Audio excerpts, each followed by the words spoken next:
Next up, we're excited to welcome Chris Hazard. Dr. Chris Hazard is co-founder and CTO of Diveplane. Diveplane's understandable and privacy-enhancing AI. He has worked on robot coordination and logistics at Kiva Systems, now Amazon Robotics, and advised NATO on cybersecurity policies. He has led simulation, gaming, and software projects in cybersecurity, social engineering, logistics, economics, and psychology.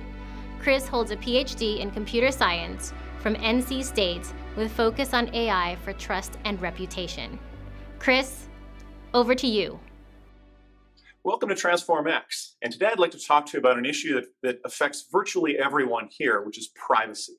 And in particular, I'm going to talk about how it can affect your customers and their outcomes and the longevity of their business and the successfulness of their business. To begin with, we're all probably familiar with the complex privacy landscape. It seems like every month or two, there's a new privacy standard being rolled out in a country, or a new governance method, or a new standard or technique. And across all the different countries in the world, there's a hodgepodge mishmash of different types of laws that people need to make sure that they abide by when they're dealing with and handling customer data. Now, we're all familiar with this, regardless of whether we're using the data in an actionable way for our business, or whether we're labeling data for others, or using services to label data. However we're transferring or handling or sharing our data with our partners, all of these things matter. But a lot of folks think of this as just a cost, a regulatory requirement, and once they check the box, that's fine. So let's look at a few places where it's not necessarily fine. Back when COVID first started to come around and affect university campuses last fall, universities were offering free COVID tests for students. They could come in and get the test, but the students knew that if they tested positive, the university might perform some action and limit their ability to participate in some activities. They might force them to quarantine or be off campus for a while. And so students would pay money to get these tests done off campus on their own dime, because they thought that they knew how to handle it, and they would want to not share that information with the universities, because there was a break in trust. There was a break in the incentives between the university and the student, even though fundamentally the incentives were aligned. They both wanted a good outcome. We can also look at how different types of collection of data and its effects in AI and machine learning, and even just the feedback loop between the consumer, the customer, the business, and how that affects their behavior over time. Progressive Insurance has been doing very well in the past couple of years, past several years, partly due to a program called Snapshot. Now, for those of you who are less familiar with it, Snapshot is a USB device you put in your vehicle, and it can track how you drive. Well, what it allows Progressive to do is monitor who's driving well and help the customers that drive well save better in insurance. This sounds like a win-win, universally. However, because there's not necessarily a gate between the privacy, there's a little bit of a confluence of incentives here. You get folks who are saying, I've been driving around in suburbs, and all of a sudden a child ran out into the street, and I didn't want a hard brake because that might raise my insurance premium. So they'll swerve, or they'll figure out what are the things that I'm being measured on and work around that. People talking about gunning the throttle or the gas pedal when they reach yellow lights because they don't want to register that hard brake, or driving further and further, incurring extra emissions, extra gas, wear and tear in their vehicles just to work around these. So it's, privacy is not just about making sure we meet the laws. It's about making sure that when we're sharing the data, when we're using it for AI, machine learning, labeling, that we're using it in ways that really lead us to good business paths and don't bring in customers that we don't want. We don't want the adverse customers. We want to actually, provide a good product and service to our customers throughout. Now, you might think, okay, we're just collecting data for good purposes. Let me take a couple interesting cases of how data can be used very nefariously, even if you are doing the right thing at the moment that you're using it and collecting it. Let's say that you're a small game company, or some game company that's collecting data on your users. Maybe you're just collecting how well they performed on a particular level, the time that they played, maybe the location that they played in, maybe just their IP address, or some basic information to make your game better, or your app for that matter. Well, it turns out that there's a lot of behaviors both with how you move, the decisions you make, that can give information about whether or not you're dieting, about whether or not you're depressed because of how you value events within the game or within the application. And sure, it's not perfectly accurate, but now this seemingly benign data from applications or from games could lead to being health data, or yielding information about the psychographics of the person behind it, or even identifying that person. And even if you're collecting it for good purposes, suppose that at some point you share it with a third party, or your company gets acquired, or you sell that piece of IP. That provenance can come back to haunt you in many different ways. There's many ways that sure we don't handle. Maybe we're protecting the user's names or their IP address or the obvious personally identifiable information, the different types of data that are recognized in countries as being problematic. But even within the data, there are ways of re-identifying it. All you need are 4 spatio-temporal points, the lat-long location and the time of the event, in order to uniquely identify the vast majority of people in the world. Or pick several other features, and these can uniquely identify folks. Who went into the emergency room on this date, this emergency room at 2 a.m. There might only have been one person in some small hospital, and that might uniquely identify them. So one of the things we need to think about when sharing our data, or when we want to prepare it for a more widespread use, is how we protect against these sort of events, and how we future-proof it to protect our customers for the future. So looking across the privacy and the incentive landscape, there's several different ways of approaching this, and there's a value in doing all of these in different ways. First, I'll talk about encryption briefly. I'll talk about the idea of differential privacy and how powerful that is, and expand into the privacy budget. And those two are tightly interleaved and are one piece together, but I'll break them apart into 2 separate pieces. Then I'll talk about some different anonymity attacks and attacks on privacy, and synthetic data, and how synthetic data can help alleviate some of those problems as well. First up, encryption. We're all used to securing our data, putting it in nice and secure places, but what can we do with it from the if it's encrypted? Well, there's a really neat and powerful technology called homomorphic encryption. And what this allows us to do is perform compute when we don't necessarily trust the compute. Now, this is very powerful and useful. It solves the problem of not trusting compute, but it doesn't solve the problem of being able to share insights with a wider audience without sharing the data itself. So it solves a piece of that problem, but a little different problem with regard to general privacy and information sharing. There's also something known as order-preserving symmetric encryption, which allows you to transform the data set into a slightly different data set, where the individual features are transformed in a way that also can preserve privacy via the encrypted values. But one of the concerns here is that it's only generally built for a specific purpose, and can limit some of your machine learning and applications that you might want with the data. So I bring up encryption because it is a very important piece of the ecosystem, but it's not the only piece, and solves mostly the problem of untrusted compute. So differential privacy is a term that many of you have probably heard of.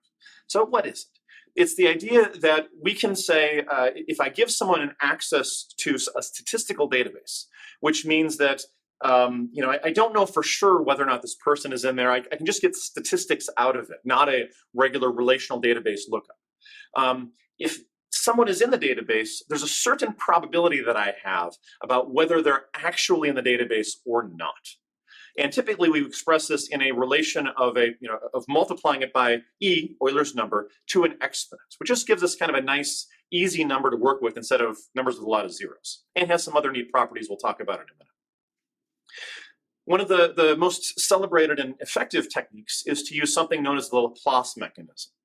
Now, this is a technique of adding noise to your data, to the different features, in that sort of steep long tail distribution, a double exponential distribution. And when you do that, you can prove in many settings that you can achieve this type of differential privacy with your data.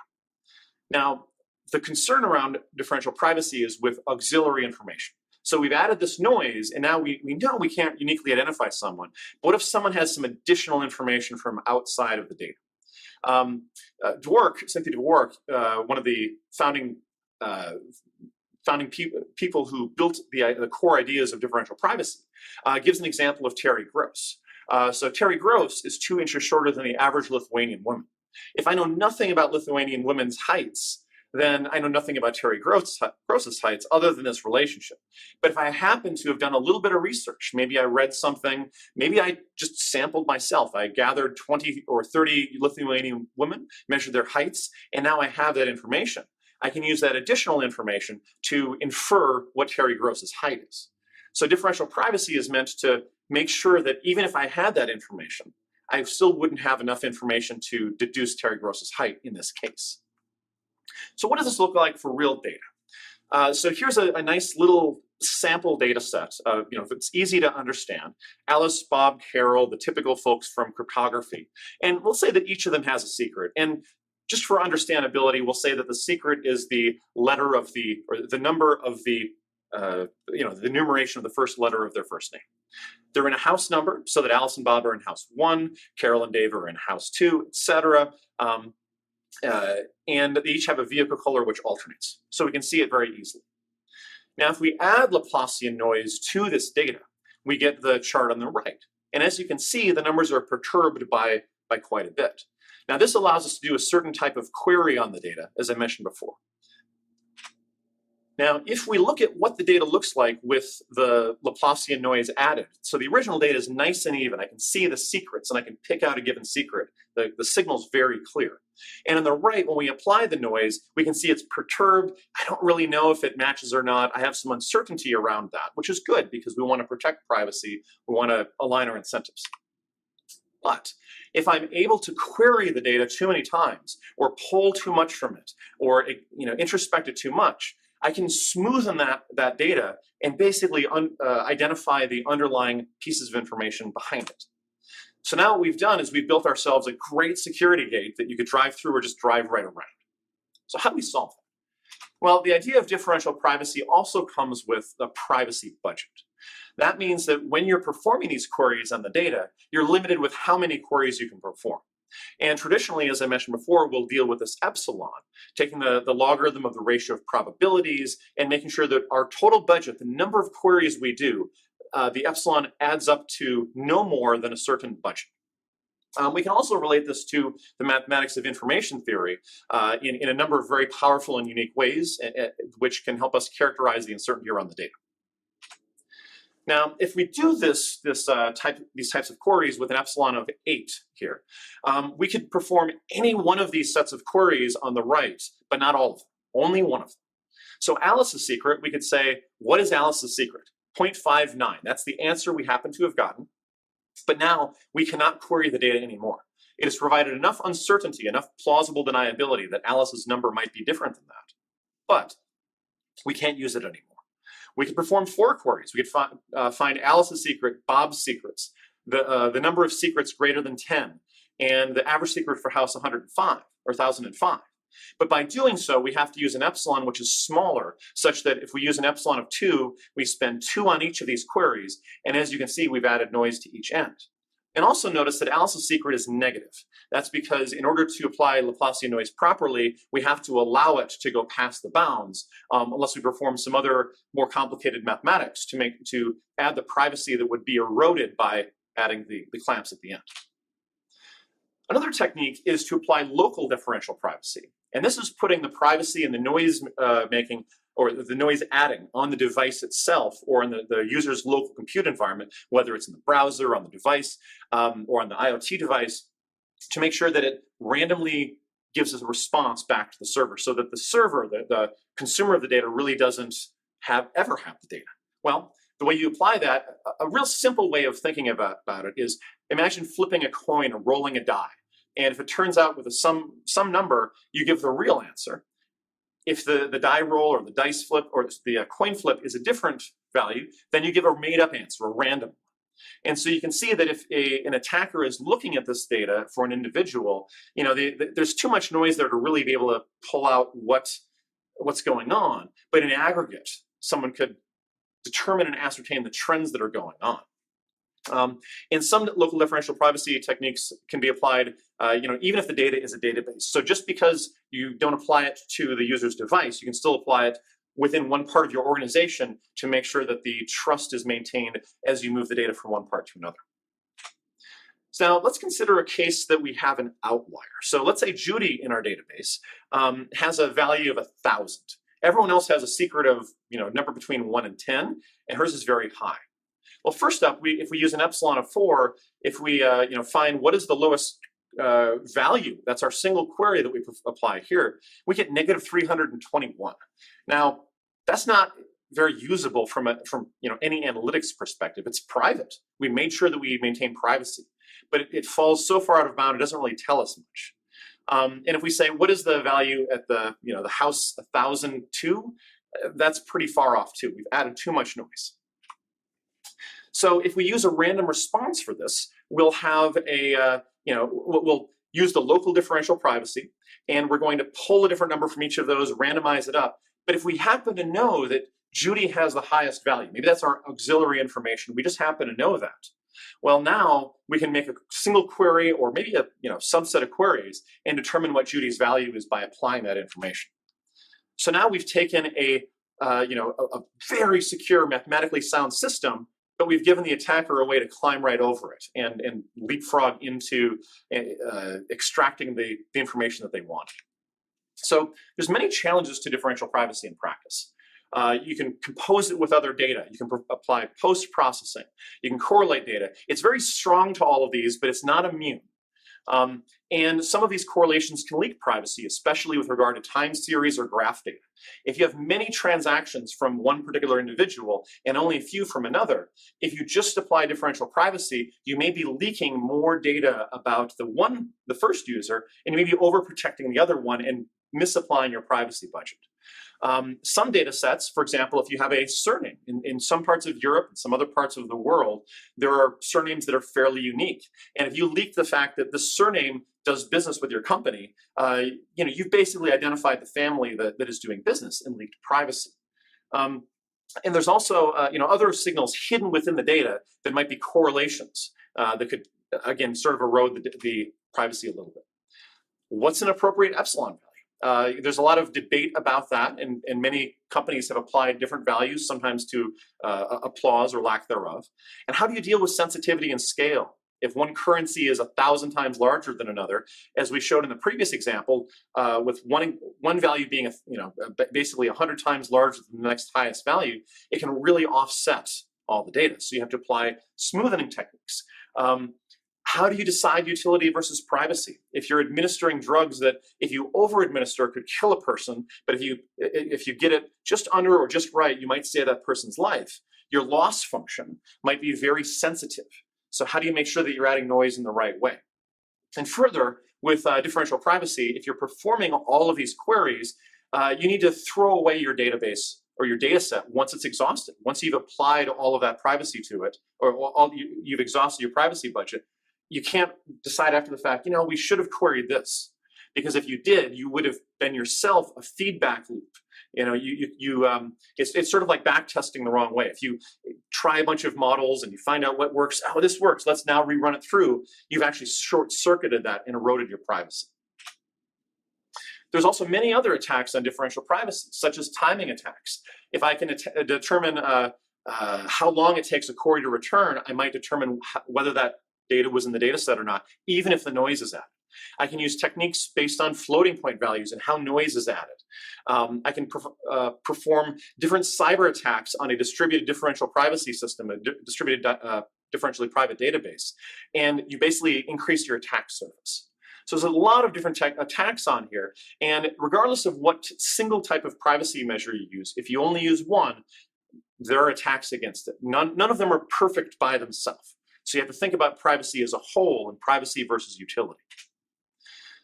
Now let's get a little more private with our data set. And now we're not just going to privatize or anonymize the secret. We're also going to add privacy to the identifiers that that lead us to that, like all of the different identifiers. So what happens when we add that type of Laplacian noise or privacy or local differential privacy to all the features? Well, what happens is, in our original data, there's a nice perfect correlation, again, in our toy data set, between the secret and the house number. That's great. That's the insight we'd like to share. We'd like to maintain some privacy to make sure that individuals have the right behavior that we would like to encourage from our customers. But if we add the privacy also to their identifiers, now we've entirely lost that correlation. The analytics here are pretty meaningless. What we want to get is we want to have distributions that have the same analytic outcome. If I want to express the idea that there's a perfect linear relationship between these points, I can express that same idea by putting data points just at the endpoints here. I don't need to put every point on the way. Now, yes, that will give different density, different analytic artifacts. So how can we address those? Well, as you get to higher and higher dimensions, you have basically more freedom. It becomes easier to create data that maintains the same distribution, but doesn't affect privacy. Basically, the whole data set, when you get beyond 6 or 7 dimensions or features, the data set is basically wholes for most real-world data sets. And if you apply joins, you apply it to a relational database, it's mostly sparse. So it becomes easier and easier to get good accuracy or real close to the accuracy of the original data, oftentimes less than 1% difference between the original and synthetic data without leaking privacy. Now, I mentioned synthetic data. The idea here is we're going to try to obtain new samples from the same underlying distribution without giving the original data. There's many techniques to apply to create synthetic data, everything from Bayesian networks to GANs, variational autoencoders, Diveplane Gemini, one of the products that I work on. And they all have many different pluses and minuses, and I'll talk about that in a little bit. One of the issues that some of these techniques have is you can apply noise twice. So if let's say that you're using a GAN and you're using differential privacy. So your neural network is looking at the data and you say, neural network, you have this much privacy budget for your training. And so every time the neural network is looking at a subset of the data to train, it's exhausting part of its privacy budget. This is great because you're applying differential privacy. But as I mentioned before, some of the correlations in the data may the neural network may apply privacy sort of in a different way if it has any guidance over the training, or even if it doesn't. If there are certain artifacts that, due to statistical chance or likelihood, depending on how much data you push through this, the neural network may find those. And folks have found, and I will mention briefly in a little bit, that there are ways to extract and have a probability of detecting whether the data was in there. So by adding the noise twice, by the first time with differential privacy and the second time with the GAN and how it generates, it's a little bit harder to characterize. Similarly, Bayesian networks often take handcrafting. Monte Carlo Markov chains, Gibbs sampling can be performance intensive. So there's a lot of pluses and minuses of these. Now, what does a synthetic data set look like? Well, here's a nice toy example of a 4-dimensional data set. And from the original and synthetic, you can see that they're remarkably similar. The trends are all there. You can see the insights, but the data isn't. It's a new set of points. And we can even go one step further. And we can say, when we synthesize the data, let's make sure that we're never too close to any original case. Now, if you're dealing with a small 1-dimensional data set, let's say it's a social security number. Well, over half of the social security numbers have already been spoken for. They're already exhausted. So therefore, by generating only ones that you don't have in your database or that don't exist, you might actually be leaking a little bit of privacy there. So you have to be thoughtful about, what is your sample? You're better off generating a 9-digit number, a random 9-digit number, unless you have to abide by certain laws that say that you can never reveal one that you already have. So now there's sort of a little bit of a conflict here between, what is privacy maximizing and what is necessarily the most private, depending on your data set, depending on your situation. But as we get to these higher and higher dimensions, it becomes easier and easier. Suppose that you had 50% of the social security numbers covered, some other percentage of something else, some other percentage of something else. Those multiply and your data becomes very sparse. So again, we're able to create data that is never too close based on the uncertainty, based on the smooth sensitivity of the original data, so that no one can ever find themselves in the data even by chance. Not exact, but not even close. And what does that look like when we're doing anonymity preservation exclusion is, if you look at the original data set on the left and the one on the right, you can't find a spot that matches up. You can't find a circle of a similar size and similar color that matches on both sides. So this is all technology that is available today. As I mentioned before, you have to be very careful with regard to privacy and social graphs and time series. Even if you say that the lifetime privacy budget of a particular customer is one thing, what about that one customer who really uses a lot of your services? What if you're trying to maintain the privacy of contractual records between a manufacturer and different large sellers? Let's say that you've got Walmart and Amazon do, let's say, 40% each of their sales, and let's say there's a long tail of smaller resellers and sellers who sell the rest of it.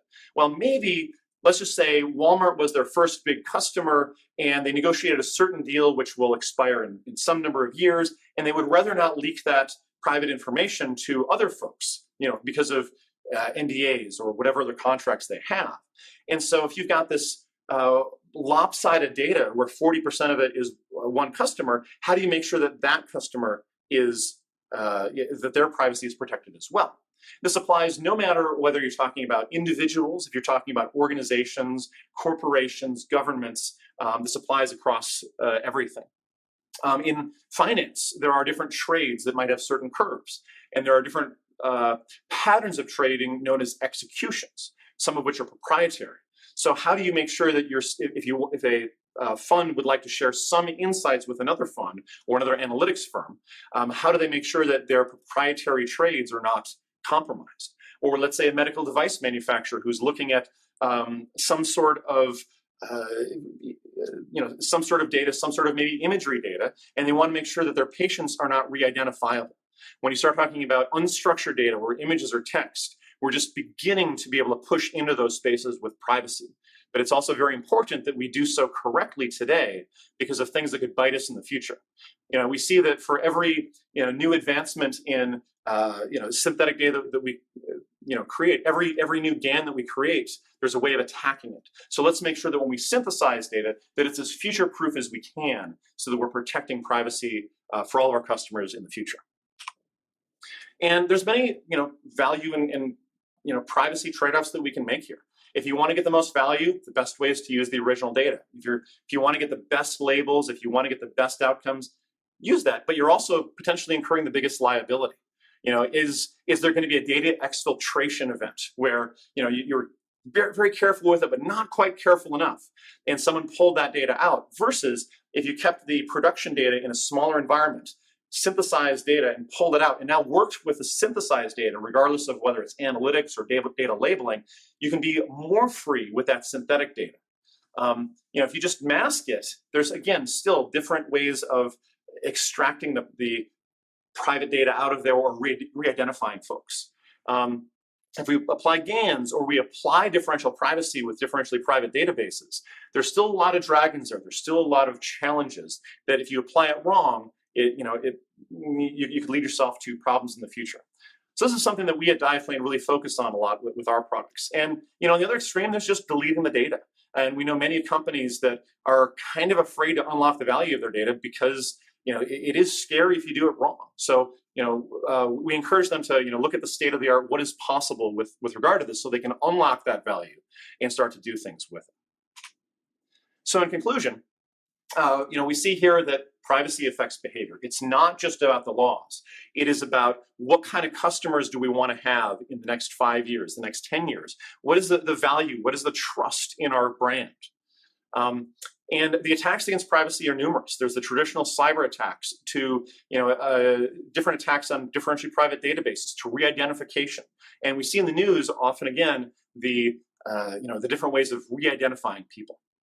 And differential privacy, that notion is very mathematically powerful, and any solution that you use should use that. But if you just use that, it's easy to misapply or apply wrongly. So you want to make sure that you're applying other privacy techniques and applying checks and balances and applying differential privacy in a sound fashion. And synthetic data, which again, properly should use differential privacy as a piece of it. When integrated, tightly with the production systems, and applied with the right other types of anonymity preservation and the right types of privacy measures, can be used to unlock that value of your data while being safe. And you can even synthesize data multiple times. You can synthesize it from the synthesized data, you could apply a privacy budget and have a sort of a higher fidelity and lower fidelity as long as you stay within that budget. It unlocks a lot of different use cases, and you can use it almost as you could the original data. But as always, you have to validate privacy and value. If you're trying to find that little squiggle in the, that little tiny signal in the noise, maybe it's hard to get that while maintaining privacy. Or maybe it turns out that you only need a small amount of data, 5% of your data, to be able to unlock 90% of the value and make sure that you maintain privacy as well. So in conclusion, synthetic data is a very powerful technology that can be used in many ways to enhance privacy, and can be used in conjunction with what I believe is problems that everyone here faces. So thank you for your time.